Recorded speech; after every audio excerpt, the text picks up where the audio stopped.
I feel like I say this every video, but Call of Duty Modern Warfare 2 has a very small skill gap, and not as many effective techniques as most CODs have. This is why I make the videos that I do, because there are still people, like you, who want to improve at the game, even though it's just not as cut and dry as it usually is.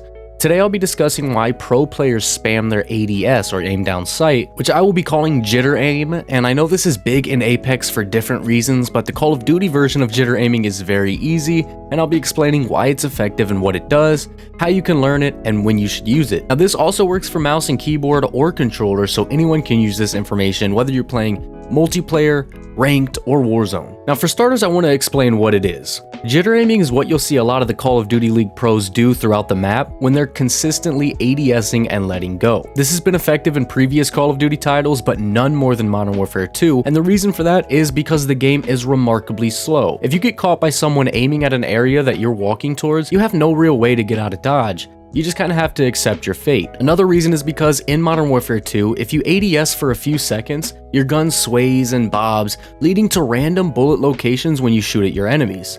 Those are the two main reasons, but another reason that is bound to anger a lot of PC players is that Jitter Aiming can quote-unquote reset your aim assist. Now, that doesn't mean it's going to make your aim stronger or anything like that, but it is important to note that Jitter Aiming can add a significant aim assist boost to a moving target on your screen. The reason for that is because it kind of has a lock-on effect in a way, and it's hard to explain through video, so that one you're just gonna have to test out yourself. But I will go ahead and dive deeper now on how to do the jitter aiming and when it's the most practical to use it. Real quick, hi, my name is Rehtycs, welcome to the channel. Thank you to everyone on the screen now for joining the channel and becoming a member of the Rehtycs. Members of the channel will be receiving detailed spawn guides, attachment guides, recoil patterns, among other things, so if you want to support the channel or you also want some useful information to improve in Call of Duty, go ahead and hit the join button. However, my content will always be free, so don't feel obligated to do so. Now let's dive in. Let's start with how to jitter aim, because it may sound or look more difficult than it really is.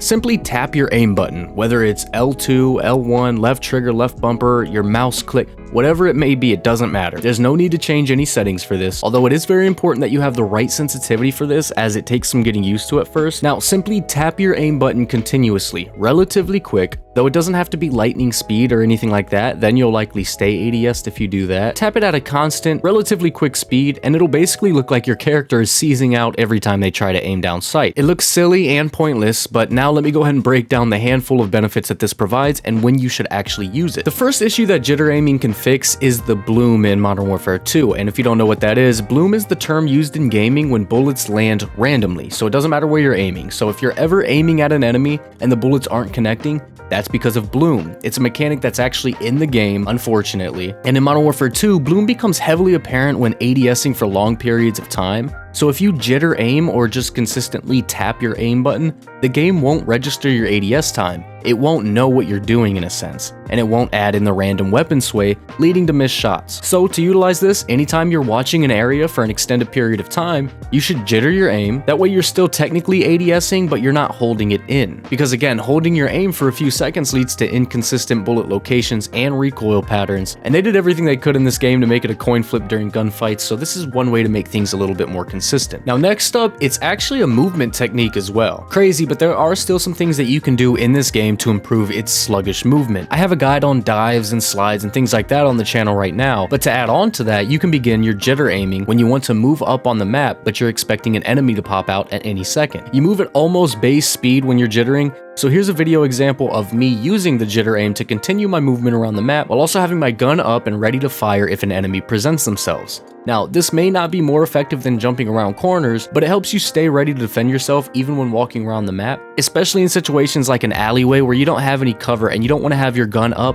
but you also don't want to be going super slow. Now, I'm sick of saying jitter aim so much in this video, so I'm going to stop now, but the next positive to using this technique is the main one that people are curious about. People in my comments have dubbed it as an aim assist reset when you tap your aim button like this, but it's not that simple, and if you've watched any of my videos about utilizing and even abusing aim assist, then you know I've done many tests on how aim assist reacts to inputs, and that the most useful thing in my opinion is Black Ops aim assist and dynamic aim response curve type, along with constantly strafing to get the aim assist boost. First, let me address this. Yes, to everyone in my comments, Black Ops aim assist did get a stealth nerf, and yes, everyone panicked like 7 months ago and went back to default.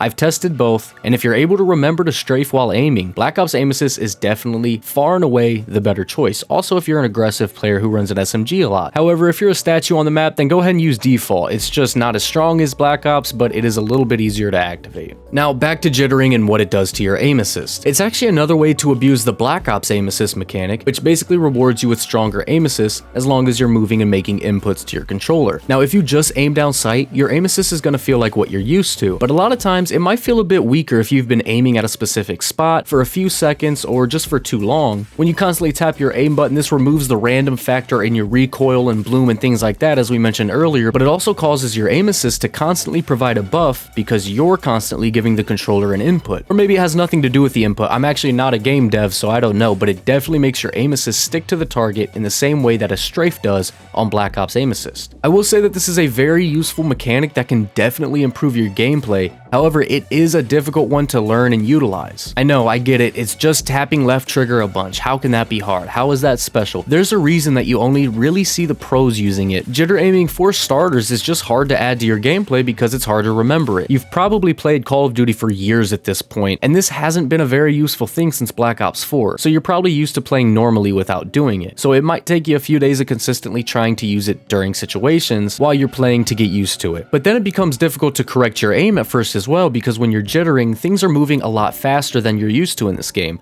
Your sensitivity, your player moves faster, all sorts of things, so it can catch you off guard at first, but once you get past that and you actually begin to use this method in effective situations, you'll be taking your gameplay to the next level and ranking up. Now, I want to mention a few reasons that some pro players have mentioned that they use it. So Dashy, for example, as we know, MVP caliber player, one of the straightest shots in the history of Call of Duty. The guy doesn't miss. He uses this technique more than anyone I've ever seen, and one of the main reasons that he claims he uses it is because of the fact that it helps with your field of view. So while you're aiming in, your field of view is going to be a lot smaller, so you're not going to be able to see your surroundings. But if you aim out, you'll be able to see a lot more around you, see your surroundings, things like that. So it's a lot less tunnel vision when you're not fully aiming. So if you do this technique, you're able to see your surroundings while also stay ADS. That way if someone runs by, it doesn't take you 10 minutes to pull your gun up and aim at them. Other OpTic members like Shotzzy and Huke have also discussed the jitter aim technique and why they do it. I don't have video proof of this, but someone claims they were in Huke's stream, and when they asked him why he does it, Huke's response was actually about aim assist, saying that it helps you lock onto your targets a bit easier, it helps you recenter, things like that. So that's another thing to look at. And then everyone's favorite, of course, Shotzzy, when he talked about it, and Shotzzy's was more practical than anyone else's. Just like I said, jitter aim, the best reason to do it is for movement speed, to kind of speed up this very, very slow game.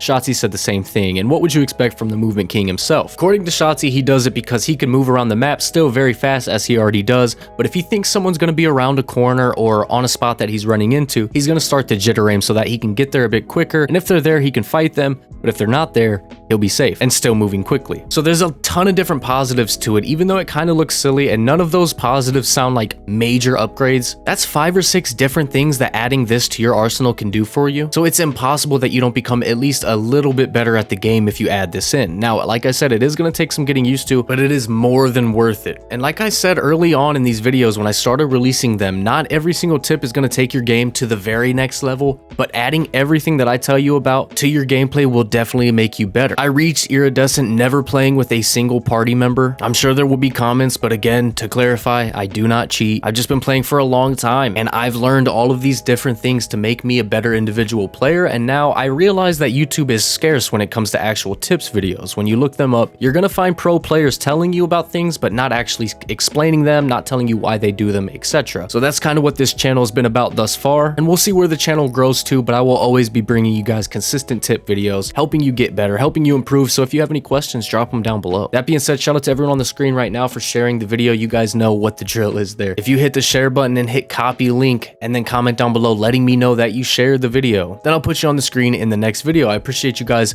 more than you understand. With that being said, thank you guys so much. Let me know if this is something that you already do, or if it's something that you have recently tried, maybe that you've learned from my video. Come back and let me know how it works for you. I really hope it helps improve your gameplay, because that's the end goal here. That's the main goal with everything. But that being said, I'm not going to drag on this outro too long. I've been Rehtycs. Check out the rest of my videos if you want to continue to improve your gameplay. I have a playlist linked here at the end of the video in just a second that will take you through all of my tips videos. So if you want to continue to improve, I definitely recommend taking a look at that. And I'm signing out. I'll see you guys soon.